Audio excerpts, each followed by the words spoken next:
सभी लोगों का हिंदी डार्केस्ट फैक्ट्स में फिर से स्वागत है। आज मैं एक नई रियल केस स्टडी लाया हूं डार्क वेब से रिलेटेड। मैं जानता हूं मैंने वीडियोस डालना कम कर दिया था बीच में, वो इसलिए था क्योंकि मैंने एक हफ्ते का गैप लिया था और इस एक हफ्ते में बहुत चीजें हुई जो मैं आप सबको आने वाली वीडियोस में सुनाने वाला हूं। तो आइए अब हम आज की कहानी शुरू करते हैं। आज मैं जो आप सभी को डार्क वेब का केस सुनाने जा रहा हूँ वो मॉस्को नामक शहर में हुआ है जो रशिया की कैपिटल है। ये बात सिर्फ रशिया में रहने वाले लोगों को ही पता होगी क्योंकि इन्होंने कोई न्यूज आउट नहीं करी थी इसके बारे में। मॉस्को के अंदर वेस्टर्न रशिया से एक नदी बहती है, उसका नाम मॉस्कवा रिवर है। तो ये बात है 2006 की। वहाँ पर एक स्कूल हुआ करता था आर्ट्स का, और मेरा आर्ट से ये मतलब नहीं है जो स्ट्रीम होती है आर्ट्स की, पर मेरा रेफरेंस क्रिएटिविटी वाली आर्ट्स का है जो ड्राइंग और स्केचिंग होती है। अब आप सभी ये सोच रहे होंगे कि इसका डार्क वेब से क्या लेना देना होता है। मैं बताता हूँ आप सभी को, जो ये आर्ट्स का स्कूल था इसकी कोई निशानी नहीं रह गई अब, और यहाँ पर बहुत सारी डार्क वेब से रिलेटेड स्टोरी हो चुकी जिसके अंदर बच्चों से बहुत ही ज्यादा लेना देना होता है। अब आप सभी को पता है कि डार्क वेब के अंदर बच्चों के साथ क्या क्या हो जाता है। उनकी उल्टी सीधी वीडियोस बनाई जाती है, इनअप्रोप्रिएट और टॉर्चर भी होता है उनके साथ। तो बेसिकली ये जो आर्ट्स का स्कूल था वो नदी के पास इसलिए बनाया गया था ताकि ये बच्चों को स्केचिंग सिखा सके अच्छे से। इसकी एक खास बात थी कि ये गारंटी रखते थे कि बच्चे के अंदर की आर्टिस्टिक कला को बाहर निकालेंगे, और ये सब चीजें सच होती थी।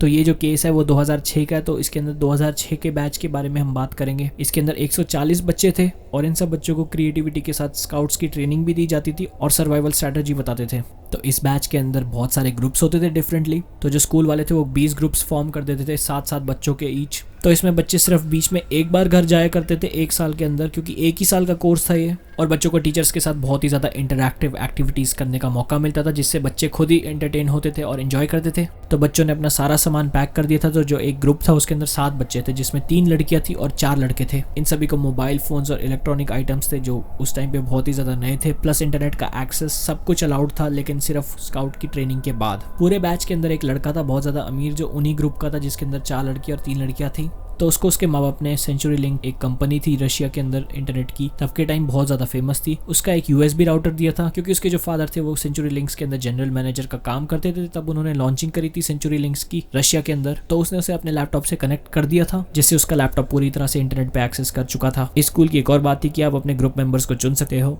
अब जानिए कुछ लड़के के बारे में और उसके ग्रुप मेंबर्स के नाम। जो सबसे अमीर लड़का था वो साथ ही साथ ग्रुप लीडर भी था, उसका नाम था एंटन। बाकी जो 3 लड़के थे उनका नाम लीव, अलेक्जेंडर और मिखेल था, और जो 3 लड़कियां थी उनका नाम था नादिया, वेरोनिका और ज़ेनिया। ये सारा ग्रुप 16 साल का था और जो पूरे बैच की एज रेंज थी वो 14 से लेकर 19 साल तक की थी। तो एक दिन की बात है, शाम के 7:30 बज चुके थे और उसके अंदर एंटन ने अपना लैपटॉप ऑन कर दिया था क्योंकि वो अपने कैंप में वापस आ गया था। जो वो कैंप था उसके अंदर बहुत सारे छोटे छोटे हट्स होते थे, ऐसे ही 25 हट्स होते थे, और ये बहुत ही बड़ा कैंपस बन गया था एक तरह से आप मानो। और यहाँ पर रहने का पूरा ऑथराइज्ड गवर्नमेंट ने लीगल फॉर्म साइन करके दिए थे तब जाके ये बना था। उस हट के अंदर सातों आराम से रहते थे।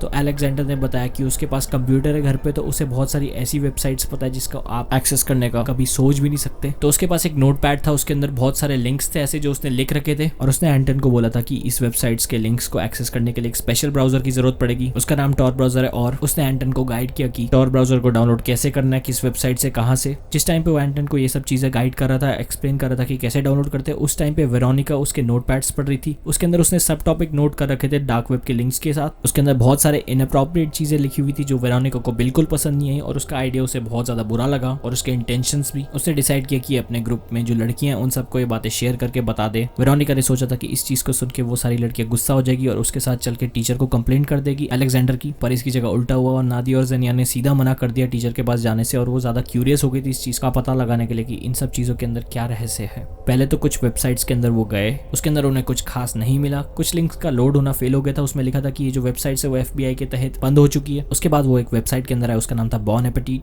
ये एक फ्रेंच विशिंग मानी जाती जो खाने से पहले बोली जाती है। इसका ये मतलब है कि सब एंजॉय करे अपना खाना और सबको स्वाद लगे खाना। रात के 12:30 बज चुके थे और 5 घंटे की सर्फिंग के बाद जाके ये एक वेबसाइट के अंदर पहुंचे जो लोड होने में बहुत टाइम लगा रही थी क्योंकि जो तब के टाइम का नेट था वो बहुत ज्यादा स्लो था। इन्होंने बहुत ज्यादा मजाक में ले रखी थी बात, इनके पास कोई सिक्योरिटी नहीं थी, कोई फायरवॉल नहीं थी, सारी चीजें ओपन थी और इनके पास कोई भी VPN नहीं था। तो इसका ये मतलब हुआ कि आपका IP एड्रेस आराम से ट्रेस हो सकता है। जब वो वेबसाइट के अंदर के उसके अंदर बहुत सारी अजीब चीजें थी, इन्हें लगा कि कोई मीट मार्केट है क्योंकि इसके अंदर सारे फ्लैश की ओपनली फोटो थी बिना सेंसर के। तो एक वीडियो थी उसके अंदर, सब मना कर रहे थे उसे क्लिक करने के लिए, पर एंटन के दिमाग में पता नहीं क्या आया और उसने क्लिक कर दी। और जब वो वीडियो खुली तो उसके अंदर उनका टीचर सामने उनके बैठा हुआ था चेयर के। सबकी हवा खुश्क हो गई, सबने सोचा कि ये सब एक मजाक है, ये सिर्फ एक उनके टीचर के जैसे दिखने वाला आदमी है। थोड़ी देर बाद 2 आदमी मास्क पहन के आ गए और धीरे से चाकू उसके गले में डाल दिए जो आदमी बैठा हुआ था। लड़कियां देख नहीं पाई ये सब और वो भाग गई कैंपस से और उन्होंने टीचर को बताया और बाद में पता चला कि उनका टीचर मिसिंग है। जो वो टीचर था वो उनके सर्वाइवल की स्ट्रेटेजीज बताता था उन्हें। वो टीचर बहुत जोर जोर से चीख रहा था और उन सबको आवाज आ गई उस चीज की। लड़कों ने वीडियो और लैपटॉप को बंद करके टीचर के पास जाने की कोशिश करी और फिर उसके बाद एम्बुलेंस को टाइम पे कॉल कर दिया। डॉक्टर्स ने बताया कि टीचर के गले में बहुत ज्यादा गहरा वुंड है पर वो बच जाएंगे क्योंकि जो सांस लेने वाली नली थी वहां पर चाकू नहीं घुसाया गया था। इस घटना के बाद एंटन और अलेक्जेंडर को बहुत ज्यादा बड़ा रिवॉर्ड मिला कि उन्होंने अपने टीचर को बचा दिया। ऐसी घटना को कोइंसिडेंटली कैमरे में पकड़ने के लिए, पर जो वो दो लोग थे वो कहीं भी नहीं मिले। क्या पता वो आज भी घूम रहे हो और लोगों का डार्क वेब में ऐसे ही वॉयलेंटली टॉर्चर स्ट्रीम करते हो। सारे बच्चों को सेफली घर पहुंचा दिया गया था और उसके बाद से बोला कि इस सब की फीस आपको वापस मिल जाएगी। कुछ दिनों के बाद जो आर्ट्स का स्कूल था वो बंद हो गया था और इसके बाद ये पता चला कि उसका कोई ऑथेंटिकेशन नहीं था। इस न्यूज को सुनने के बाद से एंटन की हवा खुश्क हो गई थी और उसने डिसाइड किया कि वो अपने दोस्तों के साथ फिर से उस जगह पे जाके रिसर्च करेगा।